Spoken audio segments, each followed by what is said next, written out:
So this record comes in at number 93 in best ever albums of the 70s. It was ranked number 18 in 1971 and number 375 of all time. And in Rolling Stone's recent release, they said that this was number 450. So this is actually Paul McCartney's second solo album. He had an his first solo album was titled McCartney. And this one is actually credited to both Paul McCartney and Linda McCartney. It was recorded from October 1970 through April 1971, and it was released on May 17th, 1971. It includes 3 singles, one of which was McCartney's first number 1 single post-Beatles. Does anybody care to guess which song on this record was his first number 1 single after the Beatles? The Backseat of My Car. That was a single. That was not the one I was going for, though. Is it Smile Away? Nope. Okay, I have no idea then. Okay. It was actually, this is surprising, Uncle Albert, Admiral Halsey was his single. Well, because it sounds like the Beatles. It makes sense because it sounds like the Beatles. I would argue it sounds like the Kinks, but we'll get to that in a little bit. That's accurate too, but we talked in a previous episode that I always said that Paul McCartney shared a lot of traits with Ray Davies, right, as a songwriter. Yes. I think there's even a segment in Village Green where we talk about that. Yes. And the third single that they came out with was Eat at Home.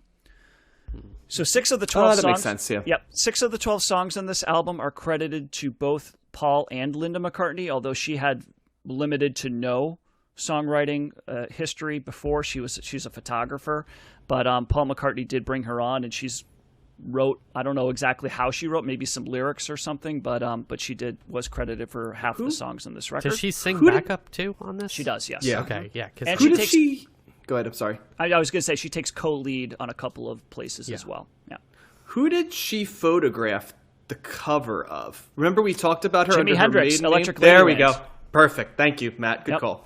Continue. All right, so a little bit of a history. I think we got to go back. There might be a little overlap here because I don't know how much Josh is going to cover about George Harrison's record in terms of as it came about from the breakup of the Beatles. But I think we need to talk a little bit more about the breakup of the Beatles because it does kind of play into this a little bit where with McCartney is. So he's kind of the guy that really separated himself in the latter years, and one could make the argument that that the other members of the band, even though Lennon technically kind of quit, quietly in September of was the first one to quit. McCartney was the one that really, put it to the end. Formally, he made it formal. The other ones kind of put out hints that they would still record, that they're still open to things. But McCartney's the one that really, filed the lawsuit at the end of 1970 to kind of go through the procedure. So he had distanced himself. He was the one that wanted to hire his father-in-law as the manager of the Beatles. The other 3 wanted the Rolling Stones business manager, Alan Klein. The other 3 won out. Who comes up this week? Yeah, in a very famous story. Yeah, go ahead. And you could make the argument that McCartney. Well, I don't know if the Eastmans, if his in-laws would have been good, but Alan Klein was clearly not good for the Beatles. There was a lot of lawsuits that they had with him later on. So McCartney might have been right about that. There was also a discussion that that McCartney, Lennon, and Harrison had right before Lennon left the band, which was to say, let's continue the band, but we'll break up the songwriting credits so that there will be no more Lennon McCartney. John will get 4 songs, Paul will get 4 songs, George will get 4 songs, Ringo will get 2, and we can just do it like that. So everybody seemed to be okay with that except Paul. Paul was like, I don't think we need to do the democratic thing. Plus, George's songs aren't very good, which Lennon came back and was like, dude, you got some clunkers yourself, like Obla Di Obla Da. Nobody liked Maxwell Silverhammer. Your songs suck too. So, but McCartney was kind of really not wanting to go that route. Lennon goes off to perform. The Plastic Ono Band is kind of happening around this time, and they play a concert in Toronto, and they got a really positive reception there. And that's when he came back, and he like a week later and said, you know what, I'm done, so I'm going to go do my own thing. So McCartney leaves at this time in the fall of 1969. It's not made public yet that they've broken up. They figured, the business side of things, it's not good for people to know that they're breaking up. But so McCartney goes to Scotland with his family, and he gets really depressed. He gets into alcohol. He starts using more drugs. It's one of the worst times of his life. Linda McCartney says the same thing. And I also, in my research, found out that at one point, Jimi Hendrix sends a telegram to Apple Records asking McCartney to record an album with him and Miles Davis. To which Apple replied, "McCartney's not in the office. He's not available right now." So obviously that never happened. But wow, that would have been crazy. Why didn't they try and get a hold of him? I don't know. All I saw was just like, he reached out. They said he wasn't available. So, and then probably shortly thereafter, Jimi Hendrix died. So that, so there was no follow through with that, obviously. How long had he been with Linda? Were they married or were they just boyfriend? That's a good question. I'm not exactly sure. A couple of years, I think. I don't think it was just recent. Linda had been in the picture for a little bit, but maybe I can maybe clean that stack next week. So he goes out, McCartney, while he's in Scotland, he starts recording a lo-fi album. This is his debut album, McCartney. He's the only one playing the instruments. He's doing his own thing, and he decides to release it, but the Beatles ask him not to because his release date in April was coinciding with when they wanted to release Let It Be. And it also coincided when Ringo was releasing a solo album called Sentimental Journey. So apparently Ringo was the first one to have like an album ready to go that I had never heard of. So, he also had the first number one, didn't he? If I remember correctly, I'm pretty sure his album hit one. Did he? Yeah. No, I think George had the first number. Wait, number one album, John, or number one song? Number one album. Oh, I don't know. I'll check while you're finishing. Well, that album that Ringo did was Sentimental Journey. So Ringo goes to Paul's house to ask him, "Hey, could you hold off the release of this? Apple's, we're going to do Let It Be. We got my album going. We'd all like you to, maybe push it back just to, kind of spread things out a bit." McCartney didn't like this. He kicked him out of the house and it's like, "Get the hell out of here," blah, blah, blah. So the other band didn't really like that. And then McCartney goes out and he does a press release while he releases the record. And he essentially says that, he doesn't have any plans of recording with the Beatles again. They're going to take a break for a while. The press runs with this and they say the Beatles are officially broken up. McCartney says that wasn't his intent to officially do it, but that's what the press did. So the other members of the band are really upset, saying he's just using this as an opportunity to promote his first album. And so they're not happy with that at all. And then like any hope of the band getting back together is basically gone after this moment. And so fans were really mad at McCartney. That he was kind of seen as the one that was responsible for the breakup of the band. And critics panned his album, that first McCartney album. And McCartney was in a very low spot, and that's where he kind of is when he starts to record this record, which he goes back to Scotland. They try to get away. Also, I should say at this point, I should back up a second. when McCartney first goes to Scotland and he disappears, this is where the first rumors happen where that the band said that, or that people started saying Paul's that McCartney is dead, right? Because he's gone, right? Nobody knows where he is. And then after he decided that, he did the press release and saying that the band is breaking up, essentially, Lennon was asked about this and he said, quote, "It was nice to find out he was still alive," which I found funny. So he goes out and he starts to do some simplistic songs. He's writing songs in Scotland, and that's the songs that we're hearing on RAM. These are songs that are just kind of like about simple life, living in the country and kind of getting away from the hectic life that he had before.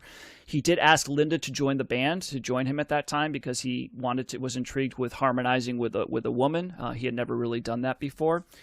And while his first album was basically just him with a 4-track, he did all the instruments and all the singing, he decides that he wants to have auditions for several musicians, which was kind of done in a cryptic way because the musicians were actually, somebody rang them up and said, "Hey, I want you to come audition for something." And they walked in, some of them thought that they were trying to audition for like a commercial or something like that. And they walk into the basement of a church somewhere and there's Paul McCartney. Like, whoa. So he's doing auditions for a band, without them really knowing that that's what they're doing.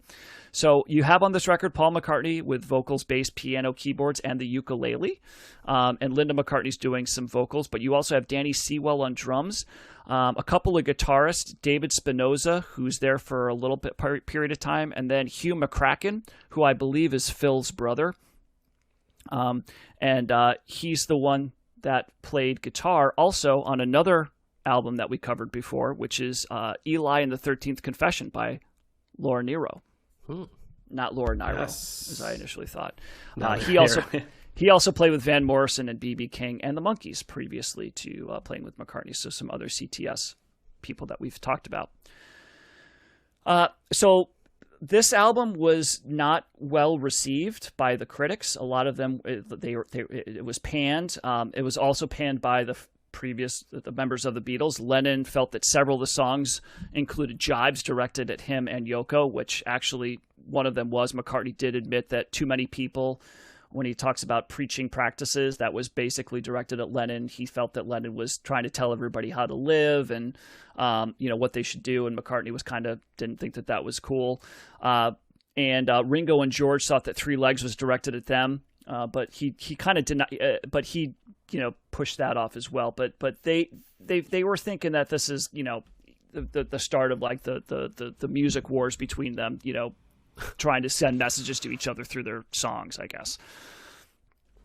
It did sell well, this album. It reached number 1 in the UK and number 2 in the US, and it has sold over 2 million copies. So a couple of things, initially it got panned by critics, but in recent years it's gotten more critical acclaim, actually.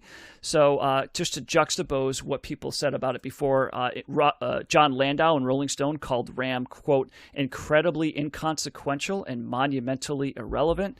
He also criticized its lack of intensity and energy, adding that it exposes McCartney as having, quote, benefited immensely from collaboration with the Beatles, particularly John Lennon, who held the reins on McCartney's cutesy pie florid attempts at pure rock music, and he kept him from going off the deep end that leads to an album which was emotionally vacuous.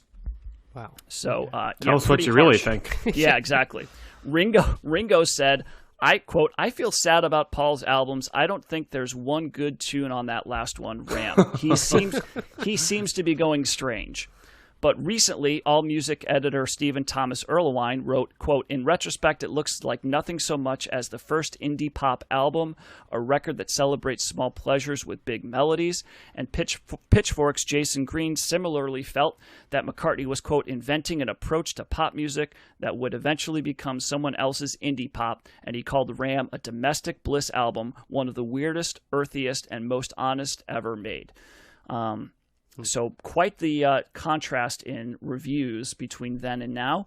So I have a couple of things to add onto it at the end, but let's just go into our reactions here. Let's start with John. What do you think about Ram, John? This is a really interesting album because here's some initial thoughts, Matt. I really like this album musically, and I really hate this album lyrically. And there was a constant juxtaposition for me between really digging what I think was super creative and ahead of its time. I read that like it's the beginning of indie rock. I get where that's coming from. I think there's albums that beat this album to it, like which I'll get to in a second because it kind of ties into my second point. But yeah, I love what Paul McCartney was doing musically on this album. He's a hell of a guitar player. I say it all the time. He's like such an underrated bass player. As a guitarist, he's fantastic. His sense of, and I know this is why you love him so much, Matt, his sense of melody is incredible. His songs are so corny. I can't, like, they're so bad. Like, it's rare. Yeah. Like, even his it's like, he gets by so much understandably on his melody and his songcraft, which is incredible, but his songcraft does not include lyrics. And now that I've heard Harrison, Lennon, and McCartney, it's even more profoundly stands out. With that being said, though, the music is tippy-top tier. This album somewhat reminded me, I thought there was a lot of songs that could have been on late Beatles albums as McCartney entries, and it also sounded like a Beach Boys album to me. Like late 60s. Like, it reminded me of Wild Honey, the album we did quite a bit, which I think kind of did that lo-fi indie deal too. Like, this album wasn't quite as lo-fi, but as I listened to this, I'm like, this sounds like a Beach Boys album. And then I started thinking, and I know Paul McCartney likes Brian Wilson, I know that he was trying to go lo-fi and after Pet Sounds, the Beach Boys were too, for like, you know, Wild Honey and Sunflower and Surf's Up and stuff like that. And this album sounds a lot like those albums. Now, I know we haven't covered Surf's Up and Sunflower, but if you were to listen to him, Matt and Josh, you guys, I think, would see a lot of similarities. And so that was all the way down to like an animal on the front cover with Paul McCartney playing with it. I'm like, that's interesting, you know, kind of similar to the Pet Sounds album cover. But that was my takeaway. I liked this album, but just the lyrics were just like really Paul McCartney-ish, you know, like the cheesy. And I almost wish like he had just been a member, the music force of this band, and just let somebody else write the lyrics, you know? And if he'd done that, this would have been a step up for me. With that being said, I still thought this was a very much above average album, and I liked it, and I would recommend. Mm-hmm. But I recommend it for the music and the song construction, both of which are excellent. The back end of this album in particular is excellent. Starting from Monkberry Moon Delight, I love that song. Eat It Home is a great song. I love Long Haired Lady and The Backseat of My Car. The first 6 songs were more hit and miss to me a little bit more.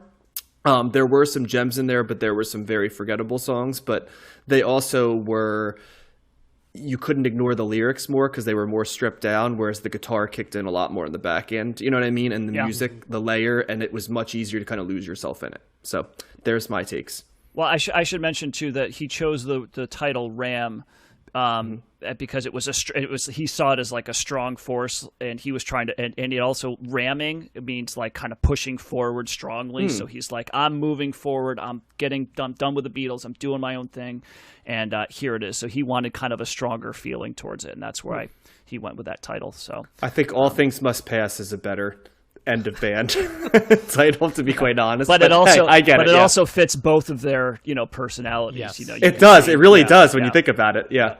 Mm-hmm. Josh. Yeah, that's this is kind of part of the larger discussion, but it's really interesting, and it's not something I thought about before, is like what these guys did after breaking up with the Beatles, and what this can extrapolate to what bands in general do when they go solo. It's like each of these artists in the Beatles is almost like stripped down or kind of a different version of themselves than they are on their solo albums. Each one of these solo albums, the Plastic Ono Band, this and All Things Must Pass, it's like their personalities unleashed, and it's like what they always wanted to do, or they can do whatever they want now, right? Versus trying to fit the mold of the Beatles, and that is very apparent when you listen to all the Beatles albums that we've had, and then listen to these 3 albums in quick succession. You can hear the differences in their personality and their musical interests, right? Because like I noted the ukulele on Ram On, like the 3rd track on this album, a ukulele would never have been in the Beatles, but clearly that's something that McCartney was interested in. And he also brings all these other things to this album, like the first track reminded me of a Who song in some ways, just with the guitar chords or something. And then he brings some blues things in on 3 Legs. And then I noted the Beach Boys-esque like qualities on like Smile Away, and then Linda's on this too, which obviously there was no female vocalists on Beatles albums. So he's trying all these different things, and I think he's really trying to separate himself from the Beatles sound. Can I add one thing, by the way? Mm-hmm. There's one notable Beatles song that I can think of immediately that has a ukulele, which I also think of as the most Paul McCartney song in the Beatles. What Do you song guys is that? I don't remember. Hey Jude. Is there a ukulele on Hey Jude? Mm-hmm. I believe so, if I remember correctly, unless I'm going nuts. I've never heard a ukulele. Okay, maybe I heard a ukulele version of it at one point. But I distinctly remember ukulele, like a version of Hey Jude being played on the ukulele one time. Maybe it's like another version, and I seem to remember Paul McCartney playing it. Let me see if I can. It's not in the track, because that Hey Jude wasn't on an album, right? So it's a single. Yeah. It's certainly not on the single version. But I distinctly remember seeing there could have been a studio it. version. Yeah, there could have been like not a B-side, but like a outtake. demo, like a demo outtake or something like that. Let me see if I can find it. Hold on quick. But no, McCartney loved the ukulele because I believe John's mother played the ukulele. when they were kids, and so he always loved that. And he said later on, every time I see an adult that anybody plays the ukulele, I love it. So he has a personal affinity for it, so it doesn't surprise me that he's using it on this record. Yeah, I liked this album. I didn't think it was like mind blowing or anything. I don't. My favorite song on the album was Monkberry Moon Delight, just because I feel like that was almost like a Captain Beefheart song. And he's got a different voice. He's like really like doing something different, and the tune is really catchy, and the way he sings the chorus is really great, and it just kind of caught me off guard. And that was by far my favorite thing on the album. Looking back, I don't think of any of these songs as like strong singles or like really popular things. It's more of like him just trying to getting all the kinks out and really trying to stretch himself as an artist. I think Linda McCartney on here is fine. I don't think. I mean, it's interesting hearing him sing harmonies with a woman, but I don't think, and she doesn't sing lead on any of the songs, I don't think. And I think she does some lead parts on Long Haired Lady. Like there's yeah, Love is Long, and then I wrote This Song is Long, and yeah, that's long and distinguished. Yeah. Long and distinguished. Yeah. So, yeah, I guess that's my main takeaway. What do you have, Matt? I didn't know, like I said before, I didn't know any of the songs on this, and I knew Plastic Ono Band, I knew All Things Must Pass, I like both of those albums a lot, and I was surprised how much I liked this, and I think the more I listened to it, the more I liked it. I love the variety on here. There's a lot of stuff going on here musically, and I get what John's saying about musically it's great, but lyrically it's kind of ridiculous. It does that, but because I'm not a lyrics guy, that doesn't offend me as much. If he's hooking me in with the music, then that's all I need. And there's songs in here that I really like. I agree. Monkberry Moon Delight is a fantastic song. It's just so cool. It sounds ahead of its time. I love that McCartney voice, and that's something that I don't know if I've talked about before, but he gave you little hints of it with the Beatles. Like he did it with I Got a Feeling and Let It Be. And he does it there. He does it here. He's like that howl, that McCartney voice that's just so good. It's so powerful and raw and raucous. And he's doing that the whole time through that song. And it's just got a cool little funky rhythm to it. Just very danceable. Great song. I felt that Dear Boy was definitely like I'm trying to do the Beach Boys with the harmonies, the intricate, writing there. As I mentioned, like multi-tracking on that. Totally. Right? He's like singing against himself and yeah, stuff. it's like the Beach Boys influence there is palpable. And the Uncle Albert Admiral Halsey is to me was like, this is a Kinks song like that. Mm-hmm. And I know that there's similarities between them in general, but there's parts of that I'm like, he's totally trying to do a Ray Davies kind of a thing here. And even it's in the title, right? When you have like the Admiral, and Uncle Albert, like it just seems like that slice of life, let's throw in like a military guy, things that the Kinks were doing with that. But I like the Ram song with the ukulele. I see that mm-hmm. does seem like an indie rock thing that somebody like, freaking Bon Iver would be doing, like today mm-hmm. or something like that, But then you've got more straight ahead stuff like Eat at Home is more of a straight ahead rock song. Too Many People's a great pop song. Heart of the Country is this like little slow. That's a song that I could see being on a Beatles record to be like a, and I think he actually might have written that when he was in India doing all the stuff that ended up on the White Album. But just interesting stuff. Songs that take like 3 or 4 different parts. I like this. The more I listened to it, the more I liked it. I'm not gonna say. Well, I could talk about the rankings of the Beatles albums. The solo Beatle albums later. But I wouldn't say that this is my favorite, but I was surprised. I thought this was a solid effort, and I get why. I think in terms, I do get why it was panned. It seems a little ahead of its time, and I also get why people are loving it today because you're seeing things that panned out later on musically that other artists were doing that you can hear in today's music as well, at least with indie rock. So yeah, thumbs up for me. I was a fan of this for sure. Yeah, I think those. Go ahead, Josh. I'll finish. Yep. I was just going to say, I think it would be hard for critics to separate the individual artists from the Beatles and not compare the albums to like Beatles albums. Well, and that's the thing too. It's like it's not a Beatles album, right? And so like you're saying, yes, the part of what made the Beatles album so great is they had each other to kind of temper and to try to like direct them in different ways, you know. And but one of the things I read in an article that Lennon, you know, interview that he did, he said, you know, when I did Plastic Ono Band, I could just do whatever, you know. I didn't have to be self-conscious around Paul or George Martin or anybody. I could just do what I wanted to.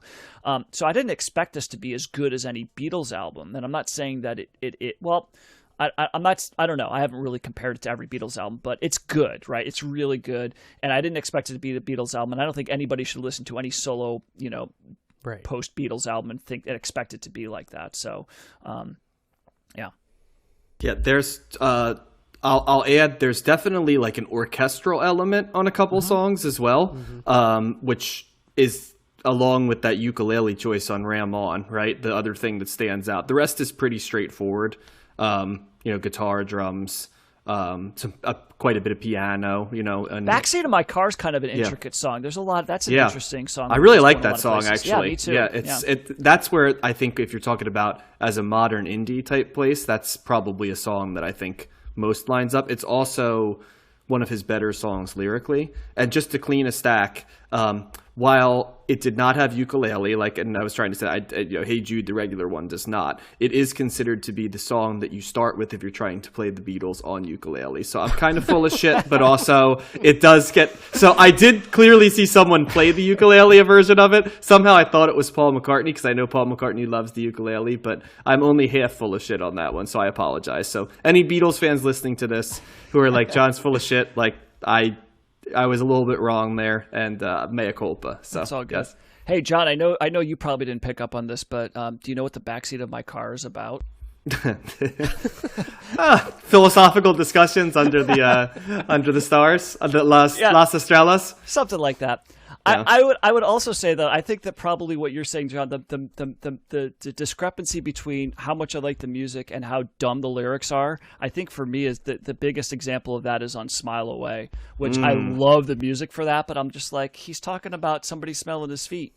Yeah, it was just a really... I struggled with that song because I just couldn't get into it because of how dumb the lyrics were. And but the music's so good, though. That's a really fun song musically, I found anyway. It was, and I was able to appreciate it the second time, but I'll be honest, the first time I heard this album, it wasn't until Monkberry Moon Delight that I got sucked in. And then it finished strong, because I loved Eat at Home, and I liked Long Haired Lady, and I was like, okay, like I'm back in. And then the backseat of the car, the Ram On reprise is 52 seconds. It's not much. Right. So, but that got me, and I'm like, all right, okay, I like enough of this album that the second time I think I might like more of it and just tune off the lyrics and just go into the music. And I listened to the second time basically as just music. And 4 of the 6 songs that Linda McCartney co-wrote are on the second half. No, so maybe Linda was the genius.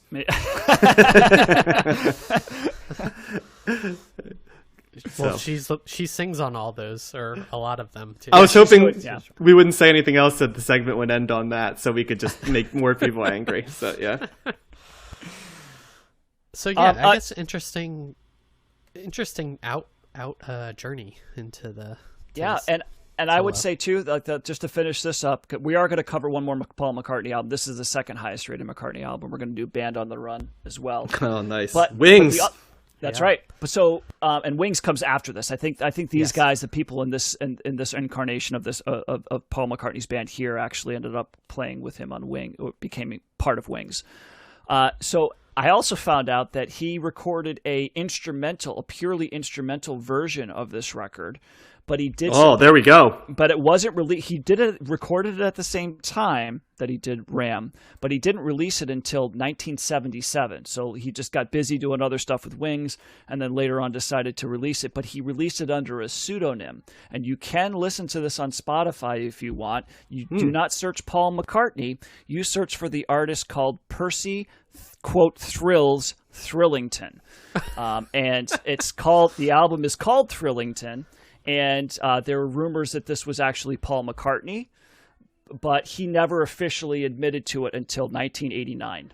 he finally said, yes, that was me. So you can So- fully listen to an instrumental, which is different. It's like a lot more Yeah. orchestration and stuff, but yeah, it's called Thrillington. Wow, so weird. there you go. Yeah. All right, John, report back. Listen to that. Yeah, it sounds like how I like this version. You know what I mean? The great music without the lyrics. I also just could see John Lennon going like, Paul with his stupid Percy, Thrillington. You know what I mean? Like all the stuff I hate. Like, at that point when they were so adversarial, I could just see him, saying what a gimmick, Yep. stuff like that. So, yeah.